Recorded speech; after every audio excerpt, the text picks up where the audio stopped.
Hi, I'm Ben Jones. I'm a creative director at Google, and my job is to figure out how storytelling is evolving, how it's changing over time, and how the clients who invest with us can tell better stories year over year, day over day, product over product, et cetera.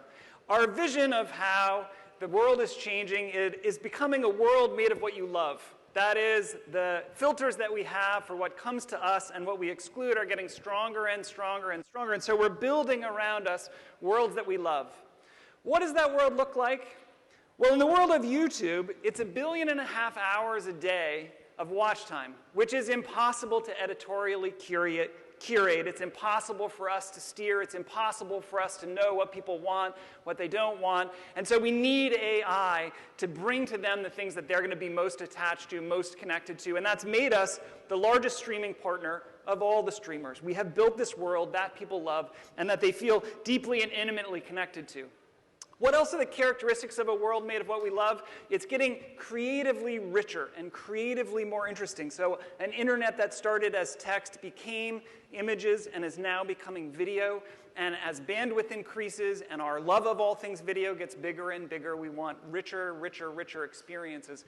Which is why the explosion of Bard and the chatbot world is interesting, because it's taken us in some ways back to a less creatively rich world. Super interesting, but less creatively rich. And so where are we right now? We're at the intersection of three incredible things. First, there is an unbelievable hunger for content, which is great if you're in a storytelling business. People want the thing that you make. Fantastic, amazing. Except that also there are 180 hours of it being uploaded every minute to YouTube. The streaming universe has doubled in size since 2017, so there's so many new shows and new movies. You need to be an extraordinary storyteller to serve that hunger. So that's one, that's what users need. What do users expect? Users expect relevance at a level that they never have before. It used to be we have a sense of who you are, and we're going to serve that, and we're going to connect to you in all these different environments. But now, especially younger audiences, Gen Z, what they're doing is they're putting a different version of themselves into different environments. I'm not the same person in each place. I'm a different person here, and I'm a different person there. And if I'm changing who I am, I expect you to change who you are so that we have equally matched relevance. And in that world, ads are sounding and looking older and more tired and more distant, and there's a fall off of effectiveness. And yet, even as my expectations of relevance are rising, my expectations for privacy are also rising. So that tension creates a kind of impossible paradox which we need to navigate. So insatiable hunger for content, these impossible expectations for relevance that we're struggling to fulfill, and now over the horizon come generative AI. It's going to solve all our problems. It'll be a magic bullet, and everything that we struggle with is magically going to get solved. You're in the middle of all that right now. It's a great place to be, super fun. Reminds me of the early days, the internet, early days of mobile. This revolution that AI is bringing is going to change us as marketers. It's going to change us as storytellers. It's going to change us as consumers. The problem is somewhere in this swirl, I don't know exactly what it looks like. And neither does anybody else. So we'll figure that piece out together. Let's start with people, right? For us users, what's happening with people? How are they engaging? What can we learn from their behaviors? We saw coming out of COVID two contradictory behaviors. On the one hand, this incredible explosion of streaming, CTV in our world, studio produced, high production value, big screen dominant, and extremely long form. If you're a showrunner right now and you have a screenplay and you bring it to these major partners, they don't want a movie. They want a series. And they don't just want a series, they want multi-year series. And so we have this unbelievable hunger that manifests over time.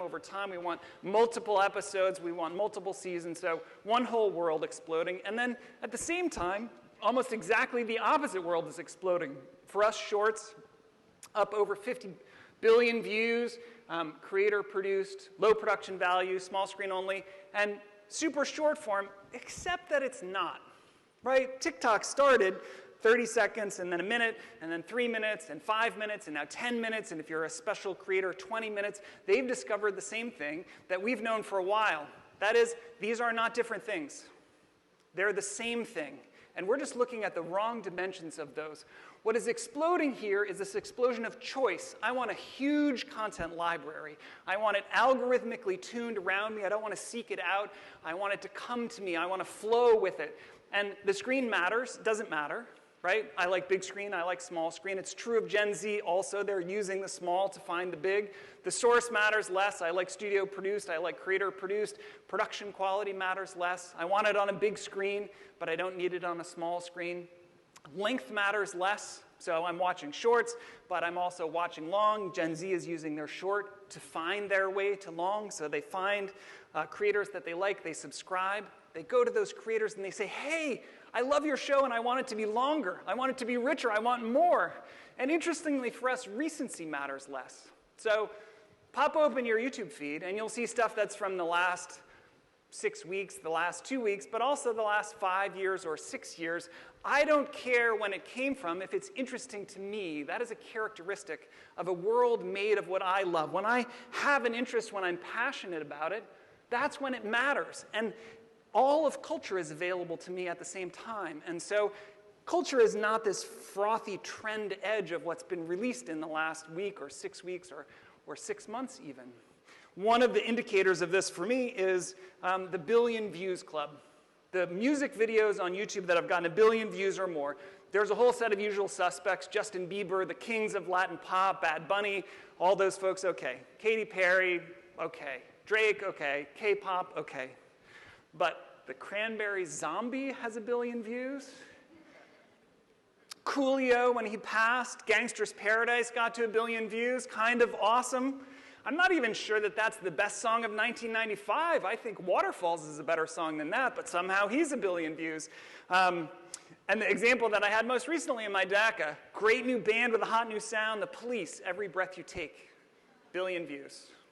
We think that there is this explosion of nostalgia, but it's not nostalgia because the people who are experiencing it never experienced that time. They just like it. It's what's interesting to them. And so this explosion of choice, this hunger, we're misreading that as advertisers and marketers. And we need, again, AI to bring this around us, to say, what is culture now that all of culture is available to us? And how do we participate in it? Maybe not in the way that we think. YouTube brings together the two sides of this. And as we see AI come in, we don't care if you want short or you want long. We don't care if you want to watch on a big screen or a small screen. We just want it to be a thing that you love. And for us, that begins with creators. The creators are the most original, the most incredible, the most creative. They're telling stories we wouldn't have thought to commission, that we wouldn't have sought out. And $50 billion later, we have this ecosystem of unbelievably creative people whose worlds are going to get incredibly amplified by the tools of AI. If there's one thing that I'm excited about is that when we're back here a year from now, we will have heard stories we've never heard before, from voices we've never heard before, because these tools are going to enable new kinds of storytelling. One of the other benefits of AI-driven systems is it lets us see ads in ways that we never have before. So I was a creative director for a long time, and the ad was the kind of atomic unit of, is this good or is it not good? This is a good ad, this is not a good ad, and it was sort of folk wisdom a little bit. But thanks to these AI-driven systems, we can pull apart that ad and look at it at a sort of subatomic level, and we can say, but what are the pieces within that across thousands and thousands of ads that are driving performance, and not just driving performance, but driving specific kinds of performance. Ads that drive recall are 15 seconds long. Ads that drive consideration and favorability are 2 to 3 minutes long. There is no one-size-fits-all ad, and the more we understand about the data of performance and the components, the better ads that we can make, the harder every dollar works. So, marketing objective, same thing for outcomes. Different ads drive people to store, then drive downloads, then drive app use of big stories that will require human storytelling. Complex, emotional, anthemic. Those are things that machines are not going to do anytime soon. And we will need our human energy concentrated there, culturally driven, live experiences, creator-driven. Underneath that will be this AI-driven world of componentry that will invite people in and harvest out their attention. And this will not be individual assets. This will be a library of components, text, image, video components, and they'll dynamically compile based on who I am, based on where I am in the funnel, based on my relationship with you. And so this human center will have this AI-driven world underneath it. And we won't care. Like, this is going to be bone-crushingly dull to do. No one wants to do it. Thank God we will have AI to help us, because I don't want to do it. It's much more like banner resizing than that AI is going to write a script for me. And we see similarly, and you can see this in the ecosystem, other platforms driving into these stories. If we know that the story that changes hearts and minds takes 2 to 3 minutes to tell, where can I tell that? Well, I can run a 15 or a 30 on TV, and I can invite you to it, as all of the media and entertainment companies do now, right? When you see an ad for a movie, what do they say? Go watch the full trailer on YouTube. That's bled out from the movie world into high-end tech like Apple, who builds their ecosystem around this long-form content. Okay, so what happens then if you're a creative? Well, you shift from being something like an artisan of assets, a craftsman where you're touching individual things, to something more like an F1 driver, where there's still courage, there's still talent, there's still skill, there's still strategy, but it comes with a ton of data and a team supporting you that advises you to do this and that and thousands of signals you never paid attention to before. So the creatives of the future are going to be much more like F1 drivers than they are like stone carvers. All right, how do these systems start to build? This is how, if you are in our world and you're selling an app, that works. You upload a library of assets, you set an action and a price. I want downloads for $1. And the system figures out what kind of ads to make out of those components, what's going to be the most effective, et cetera, et cetera. This is a $9 billion business. It runs on AI. It's growing incredibly fast. So that's where we started in 2019, because we had a fully closed loop. Well, that AI is moving up the stack now. So video action campaigns. We have a tight enough stack. We can make that driven by AI, getting smarter for action. Then Performance Max launched last year, and it's pulling together search and email and video, all the pieces of this component-driven library, and now it's moving up again to video reach campaigns. So this AI is getting smarter and smarter and smarter about where it goes, and these new forms and formats are breaking creative development processes. So we need to rethink how we make things in order to serve a world that is becoming increasingly more effective in this AI-driven way.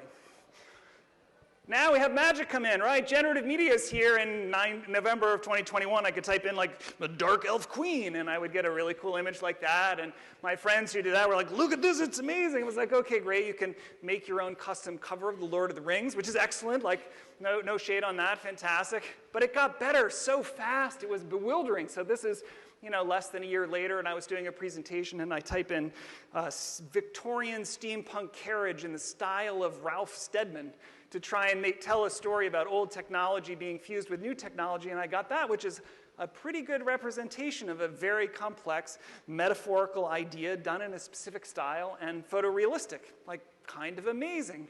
And now, I don't even know. I stopped updating my examples because every week, something is coming. But it's great with text. It's getting interesting with images. And it's not there with video, as you can see. It's still kind of hallucinatory. And the question for you, if you're a creative, is super interesting and pretty good. Where is that answer okay? There are a lot of places where it is okay. If I'm a small business owner and I don't have resources to make creative assets, then super interesting and pretty good is great for my business. I can run a video ad. I would never have had video. I can't shoot video. But if you're a major brand and you have the resources and you need a level of quality that is going to distinguish you from your competitors, pretty good is not good. And there are whole sets of other businesses where getting from good to great is good, but I don't need to get to great. I need to get to right. If I'm in pharma, if I'm in finance, if I'm in medicine, a great answer, I need the right answer. And so as we train these models and as we think about where we develop them responsibly, the data sets that they sit on, that I need good, I want great, I need right. All of those pieces are sort of in motion. It's fantastic and amazing, and you can build complex videos, and there are these prompt engineers who make my mind spin. But what's interesting to keep track of amid what they're doing with the current generation of tools is where it's going to go. So I had Mondelez coming in, and I type in, delicious scone on a plate in a ray of sunshine, and I get that image in 8 seconds. Pretty good. It's pretty good. I think, okay, that's great. Well, so I'm Saks, and I'm selling this, black and white Art Deco dress. Again, looks nice. I think it's good. I know from our creative research that it'll do better in context rather than a white background. And so I think, all right, I'll type in Parisian Art Deco apartment, black and gold. There is an environment, and I got this, and I didn't have to do a shoot. It's kind of amazing. And then I think, well, wait a second. If I can figure out that that's a black and white Art Deco dress, then a machine can figure that out too. And maybe this isn't the right environment to sell that dress in if I'm in Miami. Maybe I need a different environment if I'm in Miami, or if I'm in Tokyo, or if I'm in Copenhagen. And can't the machines talk to machines so that these environments can be generated and I can have my beautiful product shot, but it comes in an environment that's going to be more contextually relevant to the audience without them needing to tell me anything. Right? Without them needing to signal with intent, I am here and I want a Parisian apartment. And those layers of intelligence are getting knit together in ways that I think are going to be amazing and transformational and less hallucinatory, which is going to be great.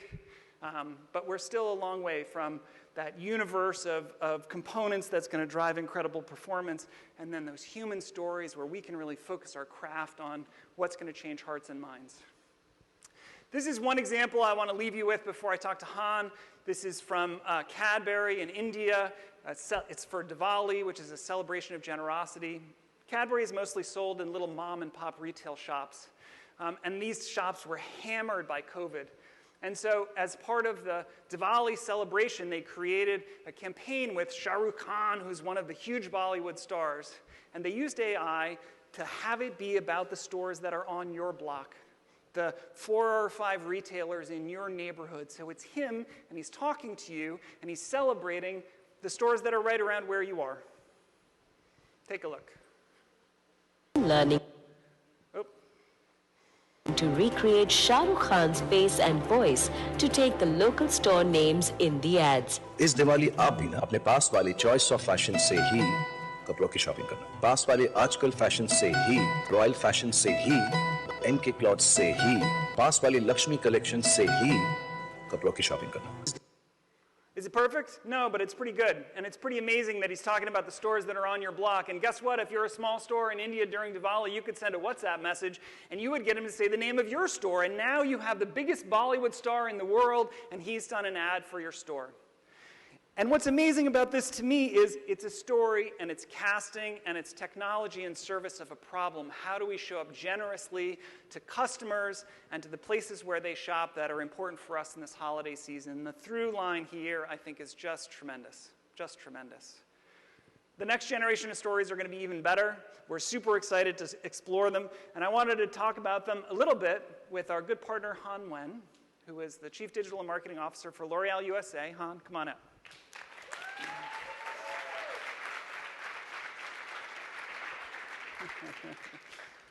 We got extra seats. So I would love to talk about culture a little bit, because I think one of the challenges, especially for beauty brands, is how to move at the speed of culture. And when we live in a world where all of culture is available to us all the time, how do you think about that for your brands? Yeah. Well, first of all, fantastic presentation, very inspiring as someone who works in this field. The first thing that I'm going to say about culture is that for those of you in the audience that do not know, L'Oreal is a company that has been around for a very long time, 113 years to be exact. And we are in almost every market in the world, and we're the #1 beauty company. So the reason why I'm saying that, of course, I want to brag a little bit, but also because we've always recognized that beauty is an expression of culture. And if you want to know where culture is going, you look at what people are doing as an expression of their self.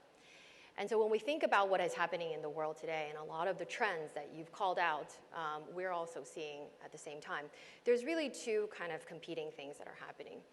One is that we're seeing the speed at which culture is moving is just accelerating, and it's really moving at an exponential pace. And we see that in the ways in which people are consuming products, in the trends, in what they think is relevant for them today, in the definition of what beautiful means to them. And on the other hand, what we also see is that the recency problem that you talked about is true as well, right? I actually have a beauty example of the Cranberries song, which is that, you know, at the moment, if anyone is really on the beauty side of social media, you will know that the Y2K aesthetic is making a huge comeback. And knowing that, we're seeing all this explosion, and we have one brand that's called NYX Professional Makeup. And they realized that the white eyeliner was coming back bigger and better than ever. And NYX actually has the original Y2K white eyeliner. And within a few days of realizing this, we said, okay, it's not a new product, not even necessarily a hero product, but we're going to just blast a ton of content. And we created content that talks about this is how you do the waterline, this is how you do contouring, this is how you do whatever party look that you want to have. And what we see is that, that once the content debuted, the consumption of that content led to increased search, led to increased sellout, and within a few weeks, we had our retailers calling us and saying, why didn't you tell us that this was happening? Why didn't you tell us so that we could order more, because the product was sold out? So this dynamic of what we're seeing is exactly part of the talk that you had just given around what does it mean now to be part of the culture and be relevant and be part of the happiness bubble that everyone is now experiencing when they open up YouTube. So L'Oreal, obviously, a huge company, and many brands and global brands. And so how do you move at that speed when you've got Parisian headquarters, brands here? Like, how can an organization your size be as agile as you need to be? That's a great question, and frankly, I don't have the perfect answer to that. My answer to that is we have to try to be a little bit better every single day. And what I mean by that is recognizing that we are not going to be all things to all people at all time, and that this is also the beauty of having a portfolio of brands. The story that I just told about NYX, it's the right moment for NYX to be part of that conversation and be invited into those conversations. It would not have been the same for another brand who actually didn't have the authenticity and the legitimacy to be able to tell that story. So the way that we think about moving and about agility is to say every brand has their own DNA. Every brand has their own set of core values, and the way in which you should show up to your consumers should still embody what that DNA is and what that authenticity is. And as you think about AI moving forward, we've spoken, you're very excited about it, it seems like there's a ton of promise. What do you think the major challenges are for an organization like L'Oreal as you look at that potential? You know, so I am mostly optimistic as a marketer, and I'm optimistic for a couple of things, which is I really see AI and generative AI as the potential to help us really personalize in a way we've never been able to do before. That being said, I do think that sometimes, and especially given the size of the organization, that we get caught up a little bit in the hype cycle, right? And there's a lot of rushing in all at once, and we lose sight of the very fundamental fact that has made this company so successful across the world in so many different markets, which is at the end of the day, we are human beings, and I like the example of the F1 driver, but we are still also artisans. And we're artisans that are designing products for a human being to help make themselves feel more beautiful. And if we rush in too quickly and we get enthralled by the promise of the tech and we lose sight of the fact that at the end of the day, the reason why you buy a hair color, the reason why you choose to buy skincare is part of your self-actualization journey, and we get really, really caught up on the tech and the data side of it. That is what makes me feel a little bit worried. And I think that when I think about our journey and the ways in which we want to incorporate the new tech into our go-to-market strategy, it is really with the intent of we want to do it responsibly, and we want to do it with a perspective of how do we get the right product to the right customer at the right time. And that is really the goal. Awesome. Last question. It's a year from now, we're back on the stage. What are you going to be most excited to tell us the story of? Well, you know, if I had a crystal ball, you know, on what a year from now will look like, you know, I might be playing lottery numbers. But I think, you know, what hopefully the promise of the personalization that I talked about will actually happen. And I think about, you know, ways in which, you know, I had struggled with my skin, with knowing how to do my hair when I was younger in my life.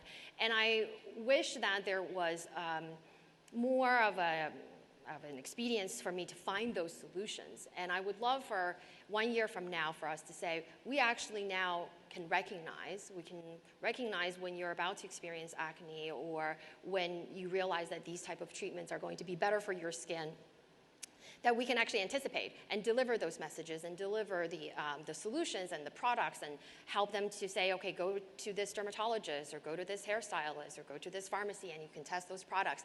That is what I'm really excited about, and hopefully 1 year from now I can bring some of those examples to life.